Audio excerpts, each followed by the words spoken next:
get a breaking news right now. A CHP pursuit is underway on the freeway. This is the eastbound or southbound 605 freeway in the East San Gabriel Valley. Christine, we believe this started with some sort of domestic violence incident. Yeah, we're talking assault, and then the vehicle stolen from, quote, the CHP says the woman he beat up. So that's a very scary scenario here on this day being Valentine's Day. You can see the speeds there, almost 100 miles per hour right there on the freeway. Very dangerous for those other motorists, and concerns for law enforcement too, having to follow this person who's desperate to get away on a domestic violence charge. So we believe that this pursuit started in downtown Riverside. It's unclear where the domestic violence incident happened. Was that also downtown Riverside? So the allegation is that this suspect, we presume it to be a man, beat up a woman, stole her car, and then took off.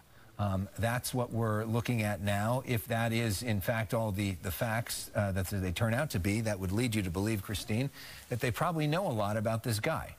Because that means that the girlfriend or wife, or we don't know what the sort of relationship is, has probably been in communication with law enforcement, giving them some information about what happened here. It really does give them a lot to go on. You know the car, you know who owns the car, you probably have the name, possibly a cell phone number as well, perhaps where this person lives or relatives' names as well.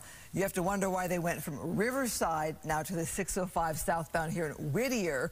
Why are they going this direction, and where do they think they're going? Well, they got a pretty wide open freeway at 10:15 at night. This isn't like the pursuits that we look at, you know, at 5, 6 o'clock in the afternoon when there's a lot more traffic on the roads. Being on the freeway is frankly a safer place to be doing this than on side streets. Basically, this person has the carpool lane all to themselves, going pretty quickly. Joining us by phone is our police expert, Tim Lynn. And Tim, as you watch this here, I'm just reminded that this is a domestic violence case, assault case on Valentine's Day. What does that tell you about this suspect? Yeah, it's love is in the air. You can see that for sure. Yeah, from what we understand, it started out in Riverside. Domestic violence that turned into a carjacking with a female victim assaulted, and the suspect took off with her car. Been going on for about 45 minutes now. It started out in Riverside. We had Ontario PD overhead in their helicopter, you know, the CHP on the ground. And Ontario's just been relieved by the LA County Sheriffs as they continue here south on the 605. But speeds have been very high in this pursuit. They've covered a lot of ground in a short amount of time. And as somebody in law enforcement, when you know that this started with a domestic violence incident, how does that change your perception? How does that change sort of the way that you maneuver in terms of this pursuit? Well, just the point of view would not give up on it as quickly. You do have a violent felon in the car who has, you know, committed a pretty serious crime against a female, domestic violence type thing. The one thing advantage for the police right now is they may know who the driver is, because if they were related or involved with the victim, then they're back interviewing that victim, trying to figure out exactly what started all this and how this happened. So if this is just an angry boyfriend on Valentine's Day taking off in the car after hitting his girlfriend or husband hitting his wife, it changes the complexion quite a bit. Now, the officers are going to use all due caution during pursuit, as they would with all pursuits. It's been incumbent on them to drive safely but stay within contact with the car, having the air unit overhead kind of to relieve some of the pressure off of the ground units to back off. But you can see CHP is not backing off at all. They're staying pretty close. They have 4 or 5 units here I can see, and they'll do that that system where they'll hand off from office to office. Now, Riverside CHP handed off probably to the Rancho Cucamonga. The Rancho Cucamonga hands off to the Covina or the West Valley CHP office, and now down through El Monte as it goes. They'll be handing it off into the Orange County here pretty soon if it gets further south. So coordinated effort by CHP to keep fresh units on the pursuit and keep eyes on the suspect, and just hope that he doesn't overdrive his talent with his vehicle running as fast as 115 miles an hour at some points. I'm watching these speeds here, Tim, and I'm thinking it's good that the freeway perhaps is as open as it is, perhaps less dangerous for unsuspecting motorists there on the road. But the speeds that this driver is willing to go at over 100 miles per hour, that says something also about the status there of the driver. You see construction, Alex? It looks like you see all the cones there. Oftentimes we see that late at night. And you wonder if any workers are out on the freeway, and that may cause a lane change here and potentially go into a different freeway. It appears that this is a Hyundai Sonata that we're looking at. That's really, you know, shown an ability to put the pedal to the metal, if you will, and let's see what freeway we're about to head on to now. It looks like this driver is done with this construction. Are we going to see a pit maneuver during this lane change? It's not a lot of room to do that. We're now moving on to the northbound 5. This would be the speed that you could try to pit somebody, but probably hard to do that in the middle of the freeway. We almost never see something like that. On rare occasions we do. But now we're moving on the 5 in the Downey-Norwalk area. Can you talk, Tim, also about the strategy of the difference of driving on, you know, late night like this on a fairly open freeway, although we do see some cars here, versus, you know, the strategy of driving in the middle of rush hour?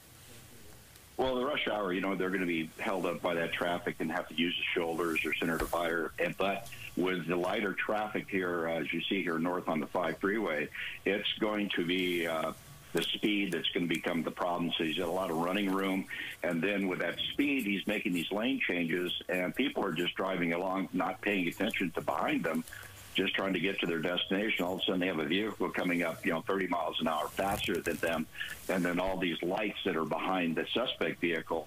And it only take a driver just to make a quick move to get out of the way. They never see the suspect, or the suspect start to make a move or a lane change and then lose control of his car due to the speed, because these cars are not built, neither is a road for high speeds to where you can snap it around and not lose control of the vehicle. So that's one thing that an open freeway causes a little more of a problem, but then an empty freeway does lessen some of the collision factors that you have with a crowded freeway or a surface street where you have cross traffic and pedestrians.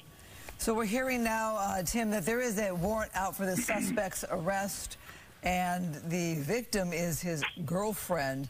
So I'm trying to figure out, is the warrant tied to this? If yes, have they been searching for this person? And did the domestic violence incident happen tonight? Don't know. It's unknown. You know, they did a domestic violence type thing to where he assaulted her. The warrant was issued. It's been in the system for a while. He came back, violated a restraining order possibly, and assaulted her again and took her car. I mean, so that warrant in the system is the least of his worries right now. The felony evading right now is going to be the problem he's going to face, plus the assault that occurred tonight, as well as carjacking, is what we're hearing too. So it's just a matter of time now, just following CHP, following their procedures, following them northbound on the 5 freeway here through the commerce area as we get a little further north. And like I said, they'll just continue to hand off. So probably right now, East LA CHP is handling the pursuit with the LA County Sheriff's helicopter overhead coordinating from above. So it's just a matter of time before he makes a move and disables his own car or gets off the freeway and goes to foot. So it's just a matter of time, just watching to see how this thing will turn out. Although we do know every once in a while they do get away. And we have seen that here on Fox 11 know where to find occasionally as well. They might know where to find him. It would be much easier to find somebody in this situation, as you pointed out. And you wonder if this person has a history with the law before this, and that may be part of the reason for this warrant. It is very easy to guess. We don't know this for sure, but a well-educated guess that you would think that Valentine's Day had something to do with this incident as well. It's not a coincidence that we're watching this on the night of Valentine's Day, which often gets people all riled up in all different ways. And now we believe this was a domestic violence incident where a male suspect attacked his girlfriend, stole her car, got in the car, took off, first beginning a chase in the Riverside area, and we're now in the Southgate part of East Los Angeles on the I-5 North, moving real fast on the freeways, which are mostly open, although we do see some cars out late on this Valentine's Day Wednesday night. Yeah, they're going to be coming up to 710 here, so we'll see what happens when it gets to that point. But, you know, from my 30-plus years of law enforcement experience dealing with people like this, this is probably not his first rodeo or his or her first rodeo. And the thing is that once you get to this point, you know, it's I just trying to get away, trying to delay the inevitable going to jail. And everybody who ran from me always thought that they could get away and stayed with it until either, like I said, they disabled their own car, we were able to pit them, or they got out on foot and we were able to find them in the search. But unknown what's going on with him and his mindset of mind. He knows he's wanted for the assault that he occurred tonight and also possibly for that warrant you're talking about earlier. But, you know, it's just a matter of time. Just the officers have to use their training and experience to stay with the car close enough to be able to take care of things when it comes to an end, but then not overdriving themselves and getting themselves into trouble with the other motoring public here. So now you see it kind of squeezing down as we're coming up north on the 5 freeway. You're going to come up to that split at the East LA interchange where he'll be able to go to the 101, the 5, or the 10. So there's a big interchange coming up here as he continues up through the Indiana area of East LA. Well, Tim, as Alex was saying, we have seen a suspect or two get away. Is this different, though, in that they probably know who this driver is, if it's a domestic violence matter, and they're talking to the girlfriend? They probably have a good read on who he is, or where he lives, and what his phone number is. So even if one were to get away on a night like tonight, they know who he is. A lot of times we have pursuits, we don't know who they are. Correct. Yeah, that's the one thing with pursuits. You don't know why they're running half the time. You know, they're just, you get behind them for a speed violation, red light violation. You turn on your emergency lights, and they take off, and you have no idea why they're taking off. Are they running because they're drunk? Did they just rob somebody? Is there a kidnap victim in the car? You know, if it's a stolen car, that type stuff, and you have to think about that during the whole pursuit. And the one deal to know now that you have a known suspect in this vehicle. At what point does the watch commander decide that, you know what, we're going to stop chasing him and go by way of complaint, find them on another warrant, and arrest them in a more controlled opportunity, like at their home or someplace else where they could track them down? But you see, we're coming into East LA interchange now. It looks like he's taking the 5 here, from what I can remember. That's the 101 down to the left as we come through here.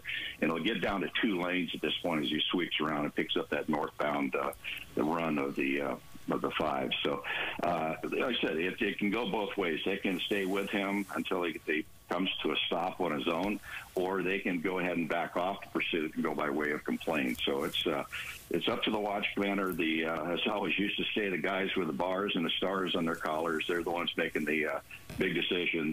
The beat cop is just doing his job to stay with him until told to do otherwise. But right now, it's not a very dangerous pursuit. He's not that high speed. He's not passing the traffic that fast. Tends to be holding a lane and just using lane changes to get around slower vehicles. But squeezing through this area right here, he'll cross over that line, and now he's on the 5 freeway, and then further up here, he could possibly go east on the 10. So it's that little slot there where the 101 and 5 are sitting together, and as it works his way up here, it'll open up, continue on up past Dodger Stadium, and then we'll have to see where he goes from there. So as we approach 10:30, you are watching the Fox 11 News at 10 o'clock. I'm Alex Michelson with Christine Devine. On the phone with us is Tim Lynn, a police veteran and also a veteran of years of chopper coverage as well, who has covered these from both a participant and a reporter. We are watching this pursuit, which we believe began in the Inland Empire, in the Riverside area, with a domestic violence suspect assaulting his girlfriend on Valentine's Day and then stealing her car. We believe there is a warrant out for his arrest that may have been before this. We do not know his history with law enforcement. We don't know exactly where she is now. We do know that this pursuit, which started in Riverside, is now a long ways away in the Lincoln Heights area as we approach downtown Los Angeles on wide open freeways at 10 o'clock at night, Christine. This person could go for a while. Yeah, you know, it's a small car, probably could go a long ways on a full tank of gas. We don't know if that's the state of this car, this vehicle. Tim, you know, we talk so much about suspects going back to an area that is comfortable to them, a neighborhood in which they know, perhaps even pulling into their own driveway from time to time. This suspect, very far from where this pursuit started, Riverside, now in Lincoln Heights. Do you get a sense from the way this person is driving that this person knows where they are, knows where they're going, or do you sense that they're just driving? Well, you know, at this point, it's anybody's guess. I mean, it's the old thing when I used to fly, the tower would ask me, you know, I'd tell them I'm in pursuit. They'd say, well, where are you going? As if we knew that, we wouldn't have to chase them. But it continuing on, you know, it's just a matter, you don't know. And like I said, they're gaining information on the driver, trying to figure out where he's from, where he's going. And if they do get a home address for him from the girlfriend, they'll call ahead to the local agency to stage at his area of his house. And if he's heading that direction, then they can use that information to you know, pick up on him as he comes off the freeway. But as he continues north here on the 5, you know, it looks like he's pretty well set to go northbound here and not showing any indication to get off. Well, here's an interesting twist. We are getting word that there is another pursuit that is happening right now in the downtown Los Angeles area. So it is possible that both of these pursuits could run into each other, which would be something, and very LA on this Valentine's night.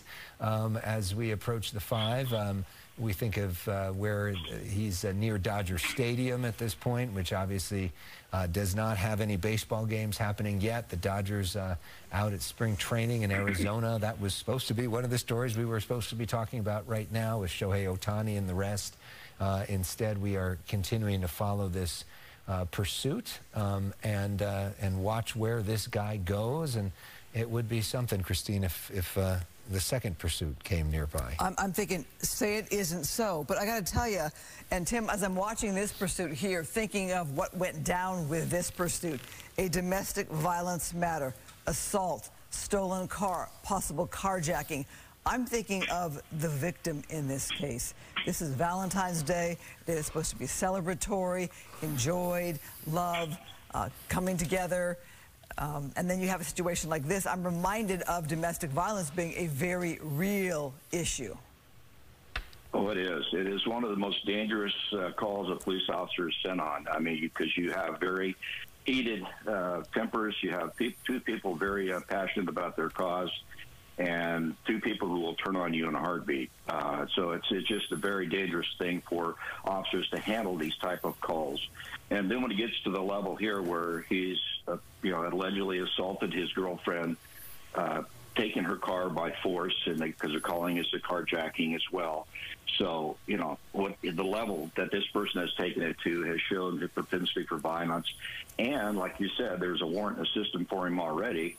What was that warrant for, and was he on a restraining order? You know, has he had domestic violence cases with the same female in the past? But, you know, right now the thought in these officers' minds who are chasing him is just to be able to drive safely, stay behind him, keep an eye on him, and keep tabs on it. And the watch commander is watching to make sure that it's not getting out of hand. And so right now it's been pretty sedate. But when this thing comes to an end, that's where everything changes. That's where you have to be, you know, at level 10 when you get out of your car, because you don't know what's going to happen when this person gets out of their car. Is he armed? Is he going to charge you? Is he going to just be passive? Or is he just going to be a knockdown, drag-out fight at the end of this? You just don't know what you're going to get at the end of the pursuit. So you have to be completely ready for anything. And the pursuit suspect dictates how this pursuit will end.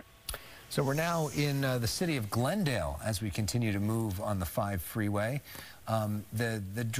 Tim, since the driver is really not, frankly, all that dangerous compared to some of the pursuit drivers we see, from a law enforcement perspective, do you basically just say, okay, we'll wait you out? You don't need to be as aggressive? Yes, and especially with the helicopter overhead, helping you keep track. So you're not, the responsibility is not on that first officer to keep contact with the car. So he can even back off more than what they're at now and let the air unit call it, just be close enough to when it goes to ground. But yeah, you just lay back and just wait them out. The CHP is not going to run out of gas because they're going to switch off from office to office, as I said before. You know, the East LA office brought it up into LA. The LA office takes it over. They take it up here. They're going to come into the La Cañada area, you know, the Glendale, Burbank area, which is covered by Crescenta Valley CHP. And so, I mean, it's, yeah, he's not going to run the CHP out of gas. They're just hoping that he'll either get tired of driving, tired of running, and the car will give up, or run out of gas, or, you know, or the end of this could be a violent crash as he bails off the freeway. So you just never know what's going to happen at the end. So you have to be ready for anything when this thing comes to an end. I'm thinking of all the law enforcement agencies that you named, and here we are making a change. Is this going to be the 210 freeway or staying on the 5? Do you think the 134? Yeah, that was you mentioned before. If it's 210, if he starts taking the 134, because the 134 is what he's going to hit first. If he takes that back east, that'll connect back to the 210, and that'll kind of give us an idea he's going to run back for Riverside. So he's kind of getting off to the right, and this might take him to the eastbound 134 or west 134. That's what he does when he hits the end of this ramp. And as he comes around, it looks like it's going to pick up the west 134. Oh, really? Head towards the ocean there. Yeah. Okay, so yeah. I'm thinking of all the different police agencies that you have named in our coverage.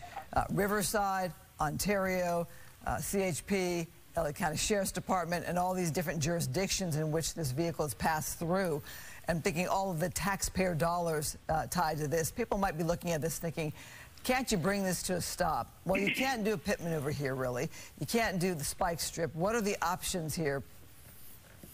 As we've talked about, I guess you let the car run out of gas. Yeah, basically let him run out of gas. And as far as the taxpayers, and these officers are going to be on the road anyway.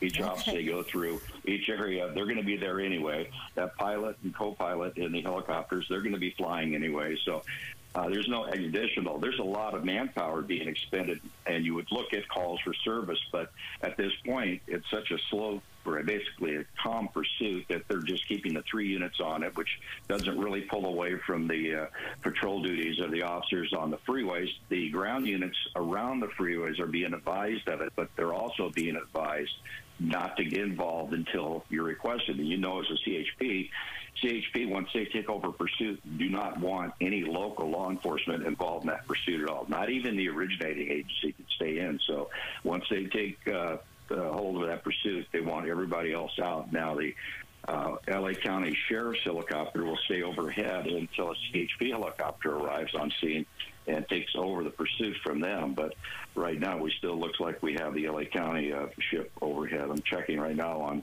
the radar to see who the helicopter is overhead from the police, but it does look like the Sheriff's Department is still in the area, but actively not over the pursuit is right now. So probably that sheriff's unit was already up for quite a while, and now it's running low on gas, and they didn't get anybody else up there to relieve them. So checking all the aircraft over the pursuit, it doesn't look like we have any law enforcement aircraft overhead. So now that primary get close enough to be able to keep track of this pursuit. So it's it's going to make it a little more difficult for the units on the ground, because they're going to have to pick up the speed and stay with him. And if he starts getting back up into that 115-mile-an-hour range, it's going to really make it difficult. But I'm going to keep an eye on the radar here to see if another unit comes in. But more than likely, that LA County Sheriff's helicopter probably ran low on fuel and had to depart to refuel. So the flight time on most helicopters, especially the police helicopters, sheriff's helicopters, is about 3 hours. So had he already been up on patrol, he would have already been into his fuel load. So you can only fly him for so long. So usually they'll call for assistance from other areas, but it looks like they didn't have anybody available to come over to assist. But as we continue, you see here it's 134 going through Toluca Lake. That's going to come up on the 170 or 101, 170. Yeah, coming up here pretty quick. So we'll see which way he heads. If he turns north 170, then we're going to get into that. It looks like we're on the 101. We're moving on to the 101 north here, which, you know, obviously takes you into the San Fernando Valley. And then the suspect will have the choice not too long from now on whether to get onto the 405 and head more towards the west side of Los Angeles or keep going through the valley. But we're now in the Valley Village area, which is a long way from Riverside, which is where we believe this pursuit started, as this driver continues to just go.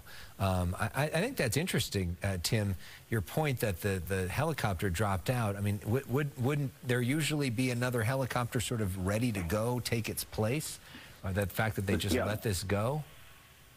Yeah, that's unusual. Being a former helicopter police pilot as well, it's usually when you start seeing yourself get down into the lower fuel range, you start asking for help, because there's frequencies that we operate on, and they're able to call out and say, hey, I need help here. I'm down to 20 minutes of fuel left. Somebody else will pop in here, but right now, I don't know. Normally at this point, a LAPD helicopter would have dropped in, or the CHP helicopter that comes out of Fullerton. That should have been there by now. And in fact, I'm not even seeing it as I widen it out to look for it coming in. But right now, it's I don't see it anywhere in the area. All I see overhead now is just media helicopters. So right now, it's just a matter of the ground unit staying with it as it continues on. Well, a whole lot of freeway here left and a few different directions to go on these different freeways. Noticing in this whole pursuit, the suspect has never once gotten off onto surface streets. Perhaps it's because the freeway has been so wide open. It's much easier to drive on a wide open freeway and continue to go and go and go. But Tim, noticing that as well, that the suspect never once getting off on surface streets.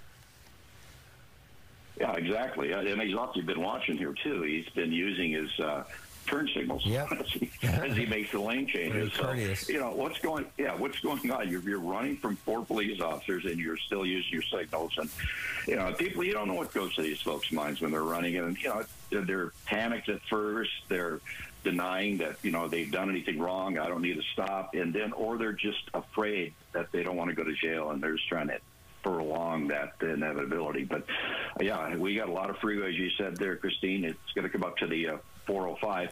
If he goes north 405, that'll take him up into Van Nuys area. But if he comes back over the hill through the Spoka Pass, and we're back down into the downtown area, Beverly Hills, Santa Monica, and through there. So hopefully he stays on the freeway till he runs out of gas, because you're not going to have to deal with that cross traffic. And like I said, he's not going to run the CHP out of gas. So we're on the 101 freeway now near Van Nuys Boulevard in the Sherman Oaks area. This is a busy time of, busy on this freeway all the time. We still see people driving at 1042 as we approach one of the busiest freeway interchanges in the world. The 101-405 is pretty imminent here, and there's a lot of choices that this driver is going to have in terms of which way to go and which neighborhood to go in. The driver's been pretty calm and seems to kind of know where he's going, maybe. Who knows? We don't know if there is, sometimes we will see in these pursuits that the driver will be in a certain neighborhood and do circles in that neighborhood, trying to get close to their home or their mom's home or something like that. But it looks like we're staying on the 101. Whoa, okay. Just as I was saying that, he made the point, made me look stupid there. So that was the turn to get on the 405, and clearly missed that turn to get on the 405. So now, I've missed that before too, but never acted quite like that. So we are now on the 101 in the Encino area. It'll be interesting to see if the driver was trying to get off onto the 405 there for a reason, and if they try to turn around, get off the freeway and move back in the other direction, or if we continue to move through the West San Fernando Valley, Encino, you think of Woodland Hills and some of the other cities that Tarzana, that they will be soon approaching. You also wonder, Christine, if they did any damage to their car with that maneuver that clearly did not look planned. And I'm also noticing the speeds. This is the slowest we have seen this pursuit the entire time. 40 miles per hour. So when you talk about, is this car perhaps disabled in some way, it very well may be. Tim Lynn, you want to weigh in on this? Yeah, I think what he did there is try to do what we call a ramp dive, to where he'll get, I'm trying to look, see whose night sun that is that's on it, but do a ramp dive where they'll, at the last minute, try to zip over and go off the freeway onto another ramp to try to maybe lose a couple off. Here comes a pit, maybe. Pit maneuver really on the freeway. Here we go, on the freeway, pit maneuver. Wow, we don't see that very often. The jam car's got to get up there. Jam car's got to get up there and jam that so you can't move. You see the look at the wheel. Yeah, the wheel is literally off. So you wonder where this person has. So now we're going to have at least temporarily, a freeway closure on the 101. And now he's going to drive without a wheel. You can imagine the sparks that are probably going to be flying. You also look at the back bumper where there's now damage because of that pit maneuver. It doesn't happen often, as we said earlier, but it is not impossible to see a pit on the freeway. This is a situation, Tim, where we had the driver driving around 35, 40, 45 miles an hour. We had a wide open freeway, so sort of a perfect situation to try to pit that driver. Now we see debris flying off of this car. You got to think this can't last much longer, Tim. Well, no, not with that front right wheel off. That's, the front wheel drive that puts the drive to it. So right now he's got a little bit of rubber left on that rim. But eventually that's going to start sparking, as you said. Like I said, he did that ramp dive trying to bail off, but he had that raised median that he didn't see until last minute, hit it, came off it, and then slowed way down because his tire is going flat. The left or the right rear may be even flat as well. You have all these CHP officers behind him doing a traffic break. The pit maneuver or pit unit goes up and now has a safe area, no traffic either side. Traffic behind him is pretty much going to get stopped. Pulls that pit maneuver, spins him around. And the one thing that should have happened there, the jam car should have come in and jammed him in to where he couldn't move. But, they may have information that we don't. They may have information that he is armed, so that may be why they held their distance on him. So we've seen cars just taken apart during multiple pursuits or multiple pit maneuvers, and dragging bumpers, tearing hoods off, tearing the fenders off, running on all rims. And it just, these guys are pretty motivated to get away at times. But I'm expecting to see some sparks here in about the next 2 or 3 minutes, because once he gets that rubber off that rim, because he got the basic tread off, as you saw roll off of it. So once that rim starts hitting the ground, you're going to see the sparks start flying out of the back of this, and he'll lose his ability, the friction on the ground, to be able to move. And then once he slows down, he won't be able to get the car moving again, because the wheel will just spin. Well, I'm fearful as I watch that tail bumper hanging there by, just a little bit there, that, that comes off, that gets in the way of those officers driving behind him. So they've got to think of extra safety measures right now, I'm thinking, regarding that. But also, you talk about the jam car, why they didn't stop this pursuit altogether. I got to kind of feel for those officers not knowing, does this person, like you said, have a weapon? How dangerous are they? At what lengths do they go to get away? I'm thinking officer safety here. And so talk us through when you say jam car, for people that aren't that familiar with the law enforcement lingo, what would that be? What would that look like? Well, as the vehicle spins around, most new vehicles now, if you are in drive and you turn the car around, you start going backwards, the computer recognizes you're going backwards and will shut the car off, turn off the engine. So this is a safety feature that most cars have. And at that point is when the officers come in and put a car to the front and to the rear of that vehicle to keep it from moving, because he will be able to restart it. He puts in park, turns the key, it will restart. But like I said, it's the officers there on the ground, and they have to make that split-second decision. They're working with information more than what we have on the desk and here on the air, to where there may be information that he is armed. So that's why they stayed back. But the normal procedure is once the pursuit car, the pit car, does a spin, it continues on. The second 2 follow cars come in and block it, so it can't pull away again. So we'll have to see what is the information at the end of this. And reminded that officers may have a lot of information on this particular driver, given that the warrant is for domestic violence and assault on a girlfriend. So they may have a lot of information with a warrant already out for his arrest. They may know exactly who they're dealing with and may know exactly how dangerous this person is or could become. Yeah, and how much experience he has with law enforcement. Yeah. Has he been through the prison system? Is he a career criminal? You know, is he a two-striker and he's looking at his third strike, even though that really doesn't apply too much anymore? I mean, it's just you know, they know a lot more than we do, and they're getting updates all along this pursuit the whole time this thing has been going on. And so they have to work off the information. And, you know, that's where your experienced officers on the ground, you know, go from past practice, past experience, and their training to react quickly to the situation. So not putting themselves in the harm's way. And, you know, it's just a matter of time before this car now gives up, because it's running on rims on one side more than likely. And, you know, and the bumpers, you know, the bumper is not a problem. It's just a piece of plastic, but you're going to start seeing sparks coming off that side anytime, you know, anytime now, because that rubber that's on there can't last this long. So it's just amazing that we're not seeing it now. So if you're just joining us, we want to show you what just happened a few minutes ago. Live picture on the top left, bottom picture is what we just saw. So you see some sparks there as the driver was trying to move onto the 405 freeway, and that led to a pit maneuver on the freeway a few minutes later, which we don't often see, but sometimes does happen. That's where the law enforcement vehicles spin the vehicle around to try to disable it. They were able to make contact. They were able to spin it, but the driver kept going. So let's look at that pit maneuver now. So here's the pit maneuver. On the freeway. On the freeway. They stop the driver temporarily. What they don't do is put another vehicle right in front of it, which leaves an opening for that driver to keep going, even though the fact that a wheel came off on the front and the bumper is damaged, and that driver has just continued on. So if you look now, this is a live picture.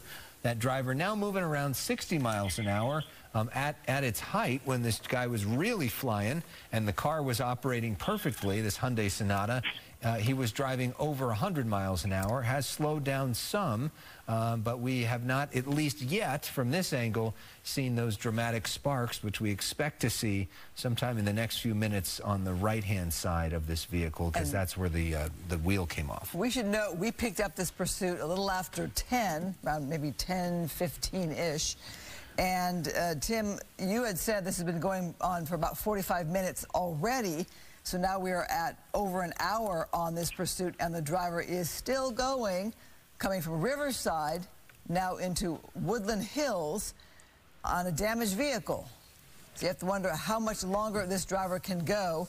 And I think we talked about this earlier, Tim. In these cases, you see drivers, they're just going to drive till they try to get away. Drive and drive and drive and drive. That's right. They just keep going and keep going until they just run out of car or run out of gas. So at this point, we're probably going to run out of car. But he's still keeping pretty good speed for having one wheel, one tire missing, and continuing here north on the 101. Going to take him up there. Now, what might end this pursuit is that road closure a little further north. So we'll see what happens if he continues up. But, you know, it just amazes me. This car is really taking a pretty good licking here and still, you know, flying along. So, yeah, I'm amazed at how well this car is handling. And like I said, we're not seeing the sparks from that rim. You know, we've seen them at points where they drive so far that they grind the rim all the way down to where they're rolling on the brake caliper. Yep. And they're grinding there it goes flat. the bumper. I mean, we just lost the bumper. So now he's not going to be dragging that along any longer. We've already seen, now he's driving too fast probably for a pit maneuver, which usually you would want to do around 35, 40, 45 miles an hour. Now we're approaching 70 miles an hour, but you do have this open freeway. Is there any thought that they may try to pit him again because, you know, the freeway is wide open? Not at these speeds, and you're correct on that, because once you get it up into the 45 to 50 mile an hour range, now it becomes in the class of deadly force, because you're going to launch that car and it's going to go completely out of control. And it's slide to the side, go over the side, roll, things of that sort. Plus, it's very unstable for the pitting unit. When he goes up there at those speeds and puts the pit on, now he has to fight for control of his car or her car, patrol car, as they come off the pit. And so it is not trained anything above those speeds. So you're advised not to do it, because it's just going to turn out bad for both of you. At this point, I could see with the freeway being slowed down behind him, very little traffic out ahead. I wouldn't doubt to see a spike strip somewhere along the line when they have their little spots. I know a couple of them, and I'm not going to give up where those places are, but I could see spike strips being deployed here to try to take out the rest of the tires, but we'll see. But he's doing a pretty good job of sticking with it with run on 2, maybe 3 tires. Jim. We're now in Parkway, Calabasas, in the San Fernando Valley, as we approach my hometown of Agora Hills. When you head towards the Lost Hills exit, the freeway goes down, which is a place where a lot of people speed. We are not that far from the Lost Hills exit, where the sheriffs often hang out and get people for speeding, and that is what we are now approaching, where they're going to be building a bridge for animals to cross over, which we're going to be seeing here soon as we get near Las Virgenes Road and out towards the edge of L.A. County. We're starting to see some sparks, Christine, as we approach the L.A. County, Ventura County border, as we go past, if we get past Agora Hills to Westlake Village. The question I wrestle with is the speeds. So now we're about 60 miles per hour, which is slow for this pursuit. Might we have another pit maneuver here going down to 40 miles an hour again, give or take? That's when they did the last one. Why is that driver dropping down to those speeds when he's been going 100 miles per hour at times? The car was not damaged before when the car dropped down to the 40s, and they were able to do that pit maneuver. But you have to wonder why that driver was slowing down in the first place then.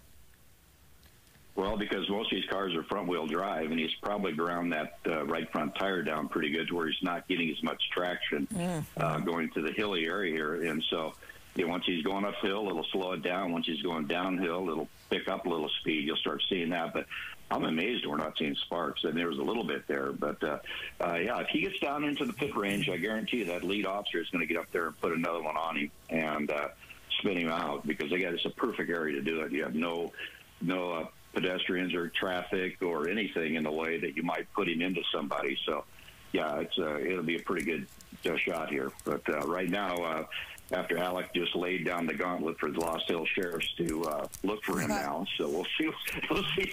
Right there. That's what I was thinking. That's the speed trap, everybody. If you just beware if you're driving that 101, be aware of that Lost Hills Sheriff, which has been involved with so many different celebrity cases over the years, is located right there as we get near Lost Hills Road there, and now we really see this vehicle starting. Okay, could we see another pit here? We're getting slower. We do have a wide open freeway here, and you wonder if this driver is also going to lose control of this vehicle as we are watching this car essentially fall apart in front of our eyes. Wide open freeway in Agora Hills now as we approach Lost Hills Road, and we are moving, but this person not giving up. You wonder, educated gets that this is probably not their first interaction with law enforcement, and they don't want to go back to what they've done before, and this may be their last opportunity at freedom for some time. And so they are making the most of this last ride. Hard to imagine, Christine, how this person gets out of this in this scenario as this car is literally falling apart and they're basically surrounded in all directions. And Tim, knowing that there is more damage to the car now and that the roads are wide open, are you better off just letting this driver ride this out, or are you better off trying to do yet another pit maneuver should we get these speeds down in the 40s again? Well, if he gets down in the 40s, 35, 30 range, they will pit him. There's no doubt, Mike. I see just the action of that pursuing primary unit. He keeps getting, every time it slows down, he gets a little closer, And so, yeah, it's just laying in wait for when he starts a hill here, because he's going to go up a little further here, and you're going to get another climb coming up, through the Thousand Oaks area. There's a couple good hills there getting into there towards the 23. They'll slow him down, and they will do a pit if he gets down to the proper speed. All right, so as we wrap up our coverage here on Fox 11 at 10 o'clock, we are going to begin our coverage momentarily on our Good Night LA show with Marla Tejas, which begins at the top of the hour. We will be bringing in our audience on Channel 13, which is also set to join us. Apparently the signal is so excited about Good Night LA. It's waiting to be a part of the show. On cue. There we go. There we go. We will be joining our audience from Channel 13 as well. So Marla Tejas, now take it away. It's yours. All right, Alex and Christine and Tim Lynn, we appreciate all of you. Thank you so much. If you're just joining us at the top of the hour on Channel 11 at 11 o'clock or on our sister station, Fox 11 Plus, you're looking live along with us here with Sky Fox over this pursuit that has been going on for well over an hour. We picked this up about 10:15 tonight. CHP now the lead agency. This started in Riverside and it is now in the Agora Hills area, northbound 101.